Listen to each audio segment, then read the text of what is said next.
My name is Carter Mills. I'm 41 years old, and for the past 12 years, I've been the person behind the curtain, the one who made sure everything simply worked. If you've ever ordered a laptop, a stroller, or a bottle of vitamins and had it arrive on time, perfectly packed, without giving it a second thought, there's a decent chance I had something to do with it. Not personally, of course, but the infrastructure, the system, the timing, the hidden machine underneath the storefront, that was mine. I was the chief operating officer at a fulfillment company that grew from 3 people in a shared workspace to nearly 300 employees spread across 5 states. We handled logistics and warehousing for mid-size e-commerce brands, the ones you recognize but don't know are quietly making millions. When I joined, there were no systems, just a decent idea, one warehouse lease, and a spreadsheet that tried to pass for inventory software. What I brought was experience, 9 years in logistics, sleepless nights managing warehouse launches, failed routes through the Midwest, lost pallets, angry customers, and then gradual order. I wasn't the face of the company. That was our CEO, young, charismatic, always ready for a TED Talk or podcast interview. He talked about scale and disruption. I sat in budget meetings, negotiated freight contracts, and reworked entire supply chains when storms hit Memphis. I made sure the shelves were stocked, the trucks were full, and the complaints were minimal. And I was fine with that. I didn't need applause. I just wanted results. I got used to staying late while others posted team photos. I didn't mind skipping company retreats if it meant our 3PL vendor wouldn't pull the plug at quarter's end. I wasn't irreplaceable, but I knew how the system really worked because I helped build it. Then the company was acquired, and everything changed.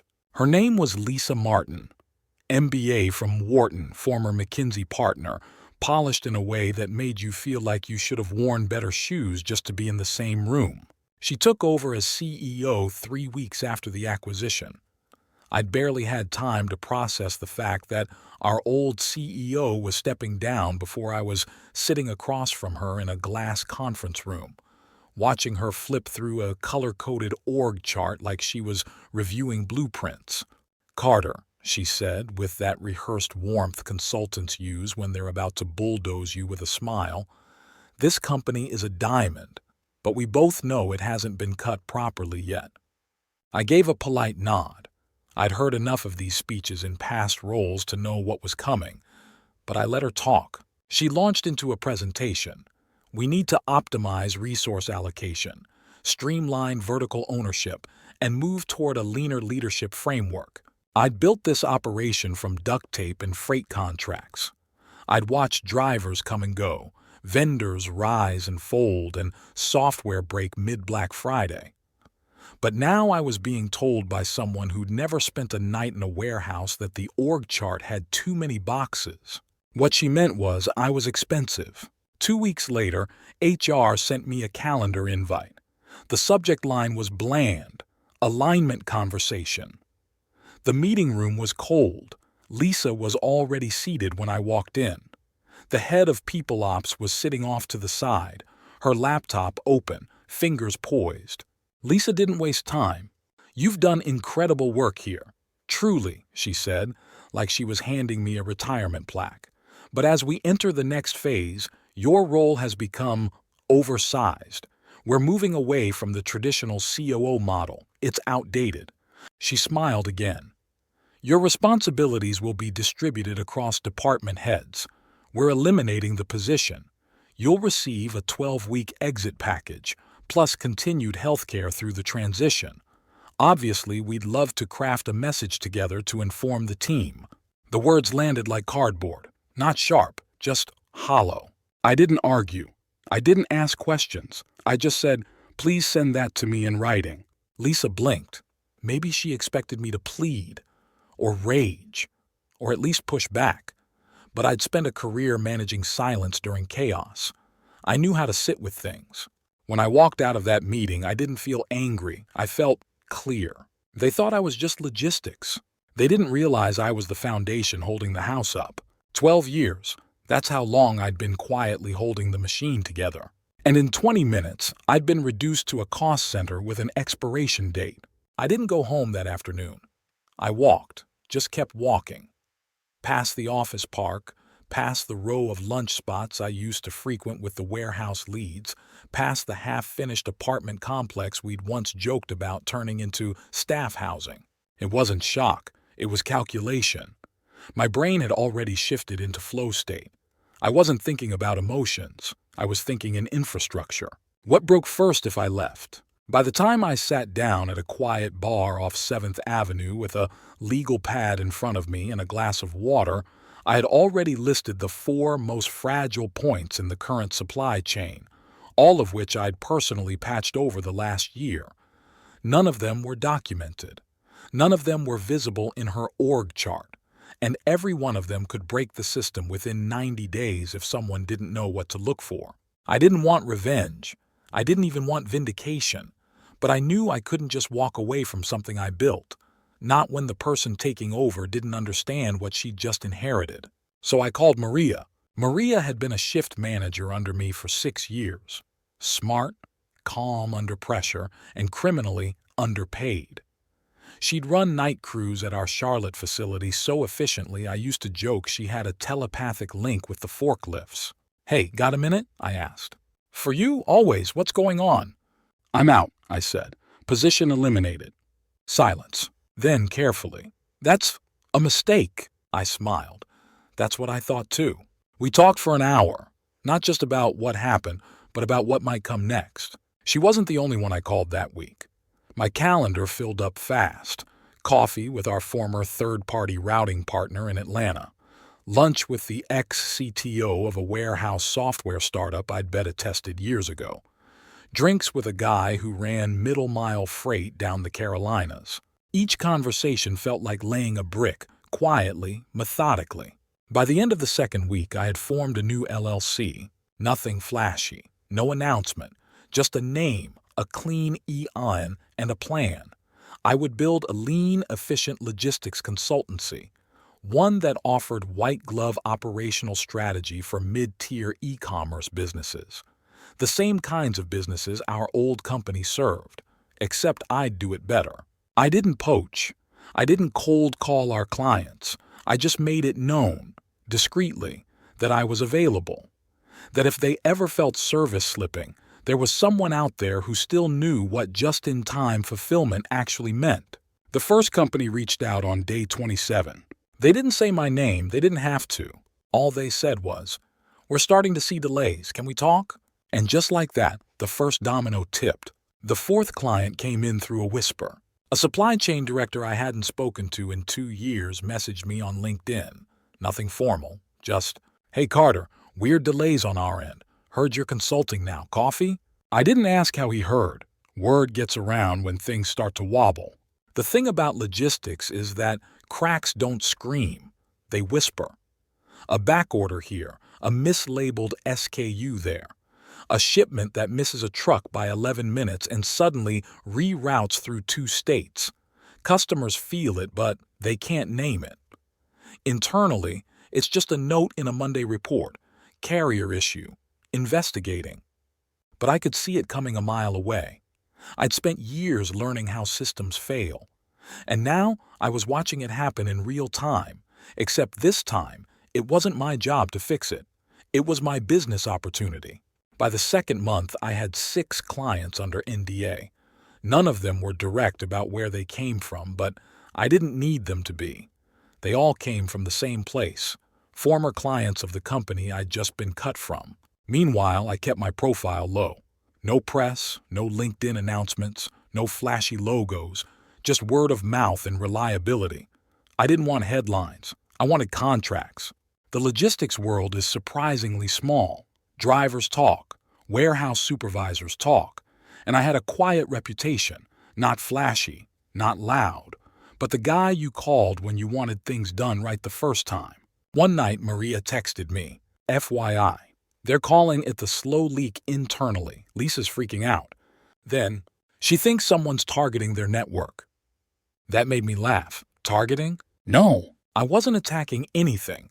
I was just no longer plugging the holes for them. The difference between being sabotaged and being unsupported is subtle, but fatal when you don't know your own infrastructure. Around that time, I hired my first 2 employees, not ops people, but analysts. Former Amazon logistics staff who were tired of working inside a black box. I gave them real autonomy and one simple brief. We're not building fast, we're building right. They loved it. They told me no one had ever asked them to design a system where redundancy was the goal. Most startups chased efficiency like it was gospel.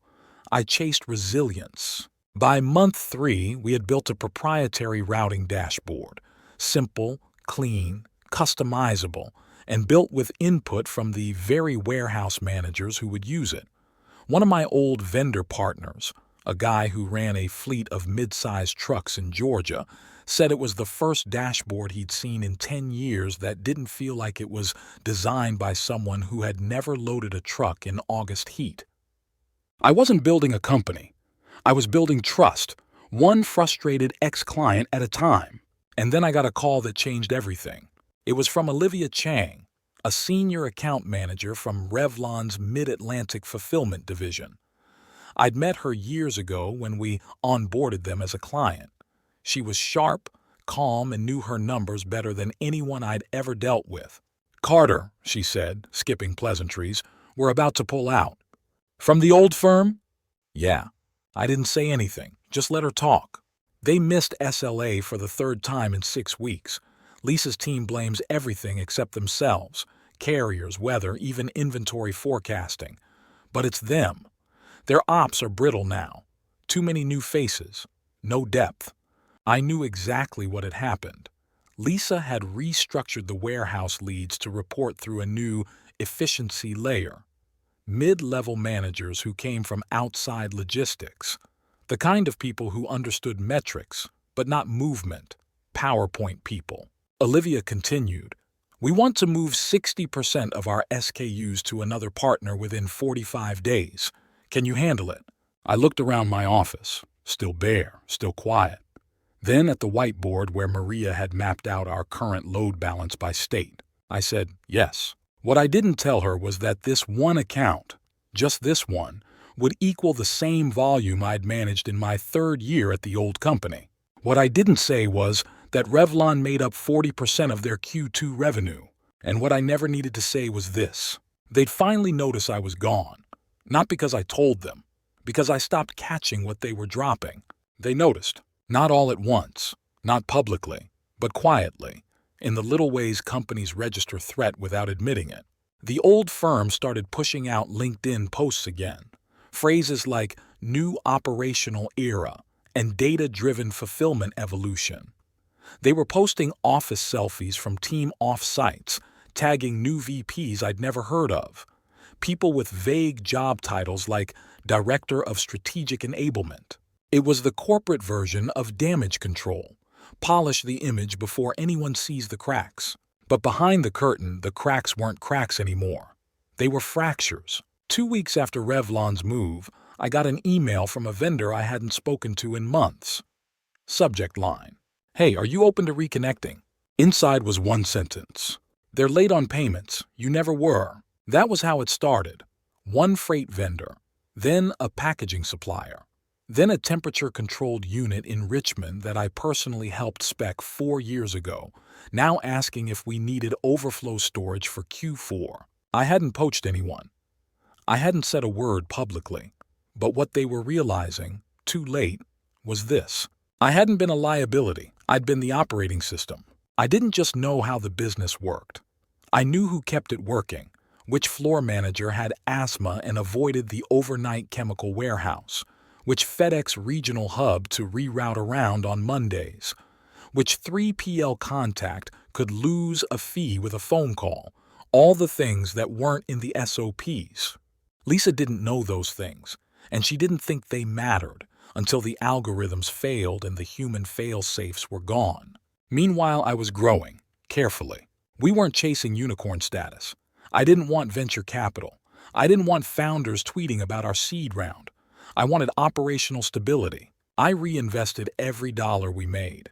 We moved into a quiet industrial park outside Raleigh, cheap rent, 12 loading docks, and the skeleton of a long-defunct FedEx ground station. I kept the signage down. We weren't flashy, but we were fast and we were clean. Maria came on full-time as Director of Fulfillment Ops. She built a hiring pipeline using her old contacts from 2 states. No job posts, just a few texts. You still hate how things are run over there? In 2 weeks, we had a full-night crew staffed with people I already trusted. And then came the 5th email from inside the old company. This one was from a junior analyst who'd only been there 6 months. "Hey Carter, hope you're well. Just wanted to say, I don't think they understand what you actually built. The handoffs are messy, the teams are siloed, and the leadership has no feel for the floor. Anyway, thanks for everything you put in here. I see it now." It wasn't gloating, it was confirmation. I didn't need to dismantle anything. I just needed to stand still and let gravity do its work. And then came the meeting request I didn't expect. Not from Lisa, not directly. From a venture partner at the private equity group that had backed the acquisition. Subject: Advisory Opportunity Operational Restructuring. The body of the email was short. Would you be open to a confidential advisory role regarding an asset in our portfolio that's underperforming in post-acquisition integration? No name, no company mentioned, but I knew. It was them. They didn't even realize they were inviting the ghost back in. I didn't say yes, but I didn't say no. I didn't respond to the email right away. I let it sit. I went for a walk instead, through the loading bay of our new facility. Watched the team. Maria was on the floor with a clipboard walking alongside 2 new hires. No micromanaging, just presence. The kind of presence leadership books love to write about but rarely understand. She caught my eye across the aisle, raised an eyebrow and mouthed, "Another client?" I just smiled. Later that night, I reread the venture partner's message. Advisory role. It was a polite euphemism. What they wanted was intel. What they needed was a fixer. Someone who understood why their shiny acquisition was slowly bleeding revenue in quiet, embarrassing ways. I didn't give them what they wanted. I gave them what they didn't expect. I replied with one line: "Happy to meet as long as we're aligned on the scope and the conditions." We scheduled a call. They didn't name the company at first, but I played along. I knew their portfolio. Only one logistics firm was acquired 8 months ago and showing signs of distress. And it was the one I'd helped build for 12 years, from the concrete up. The partner, a sharp guy named Max, kept his tone casual, friendly, too friendly. "Carter," he said, "it's clear from your track record you understand fulfillment infrastructure better than most. Our goal is to support this company as it grows into its next operational phase. But we've run into some structural challenges: turnover, service complaints, vendor attrition." He didn't say collapse, but it was there. Then, "We're looking for a discreet advisor, someone who can evaluate their current ops and help us stabilize without alarming the market." I leaned back in my chair and said nothing for a full 5 seconds. Then I asked, "Does Lisa know you're reaching out?" Pause. Then, "This wouldn't involve her directly, at least not yet." Translation: she's on thin ice. That told me everything I needed to know. They didn't need a strategy deck. They needed someone to explain the parts of the business Lisa didn't know she'd broken. But I wasn't going to hand them the blueprint for free. I'd already built it once. So I made a counteroffer, through my lawyer. We'd establish a shell firm 1 degree removed from my name. That firm would buy a portion of the old company's debt from one of their unsecured lenders, quietly, legally, clean. Then we'd sit on it. Max didn't love it, but he didn't push back either. I wasn't interested in returning as an employee or a consultant. I wasn't going to be dragged into weekly calls explaining to a boardroom what lead time variance meant. I wanted something more permanent. By acquiring a portion of their debt, I became a stakeholder. Not visible, not loud, but present, like pressure behind a dam. And that pressure started to work. One of the firm's legacy clients emailed me out of the blue. "Is it true you're involved again? Because service has slipped. And honestly, we'd come back to you in a heartbeat." I replied, I can't confirm or deny anything, but we're always here to help. They signed with us 2 weeks later.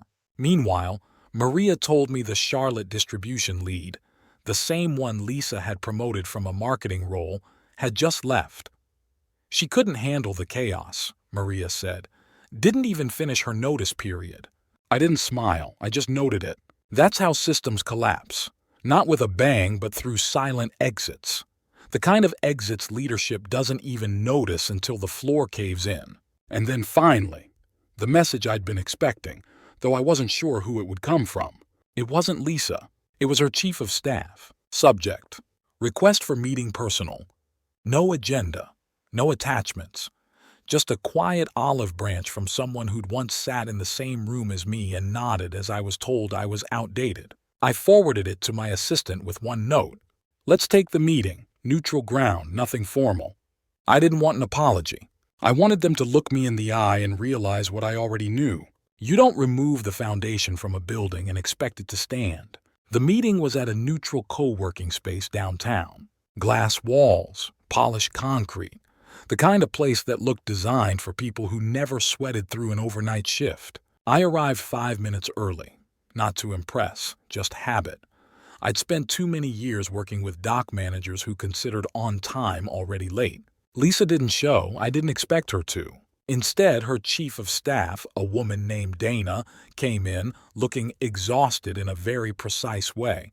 Her blazer was sharp, but her eyes were tired. She wasn't there to spin. She was there to salvage. She sat across from me, didn't order coffee, and got right to it. Thank you for coming. I won't waste your time. I nodded, said nothing. She took a breath. We're in a difficult spot operationally. We underestimated the knowledge depth tied to legacy leadership, to you specifically. That was a sanitized way of saying, we didn't know what we were doing when we let you go, she went on. Lisa is aware now that some decisions made during restructuring may have caused downstream instability.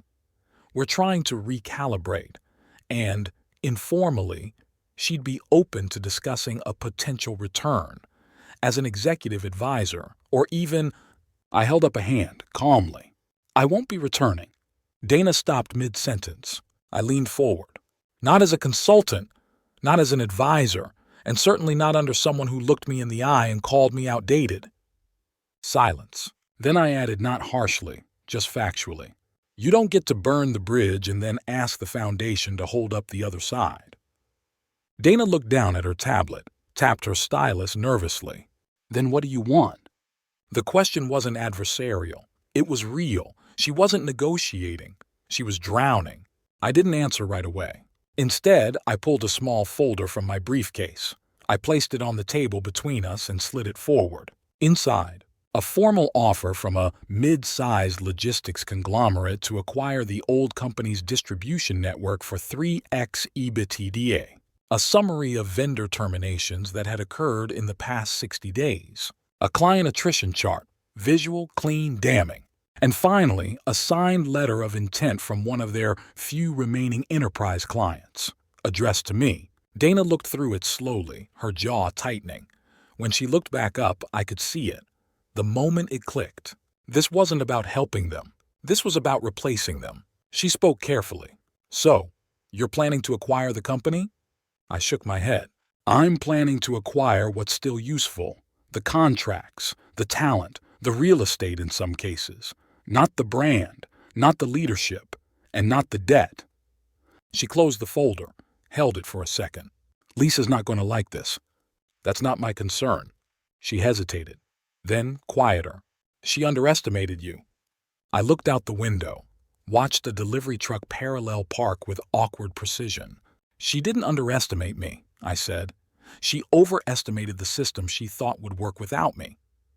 Dana stood slowly, picked up the folder. If she agrees to the sale, what happens to the team? I looked back at her. They keep their jobs, better pay, better systems, no more chaos. She nodded once and left. I sat there for a while after she was gone, not feeling triumphant, not even satisfied, just settled. I wasn't angry anymore. I wasn't proving anything. I was building something else now, something quiet, clean, and real. And they were finally beginning to understand the truth. I hadn't just run operations. I was the operation. The sale went through quietly. No press release, no announcement, no victory lap. Just a few signatures, a set of wire transfers, and a change in the shipping logs. It was structured through a holding company I'd helped set up months prior. On paper, I still wasn't visible. The equity was distributed across 2 partners and a legal trust. But anyone who looked close enough, anyone who really knew, could trace it back to me. Lisa resigned 2 weeks later. The internal memo cited misalignment of vision. She updated her LinkedIn the same day. By morning, she was posting thought leadership threads again, this time about the emotional intelligence required during organizational pivots. I didn't engage. We absorbed 63 of their employees, warehouse staff, supervisors, a few ops analysts, and a regional director who'd once told me I was the only reason she stayed in the industry. Most of them didn't say anything to me in those first few weeks, just nodded when we passed in the hallway. A few asked quietly if this meant more layoffs. I told them the truth. No, it means stability. Maria was the one who onboarded everyone. She had a way of cutting through the noise, making them feel like they already belonged. When one of the night shift guys asked if the rumors were true, that the new owner was the same guy who used to fix forklift issues himself, she just smiled and said, "And depends who's asking." We didn't touch the brand. We folded the logistics into our existing structure and retired the name. The signs came down one night in silence. No ceremony, just a clean break. It was never about revenge. It was about building something better and giving the people who held that company together a place where they were actually seen. We implemented a new scheduling system built by the analysts I'd hired from Amazon. Absenteeism dropped by 28% in a month.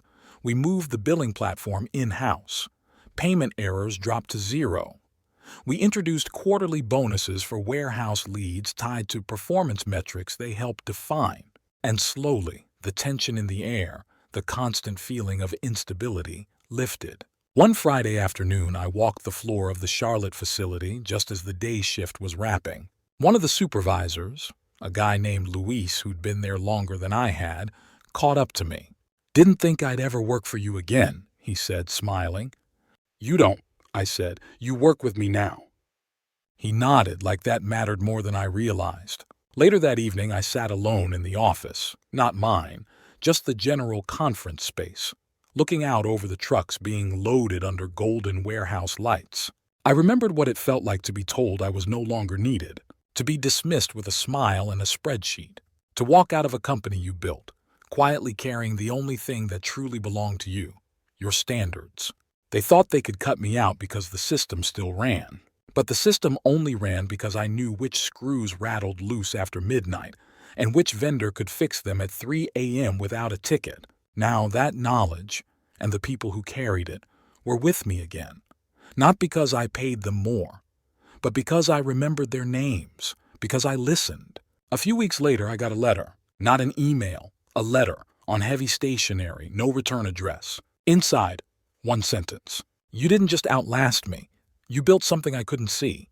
It wasn't signed, but I knew who it was from. I placed the letter in the top drawer of my desk, next to the first rejection contract I'd ever received when trying to raise money for this business. And then I got back to work. Because this time, I wasn't proving anything. This time, I was just building it right, from the beginning.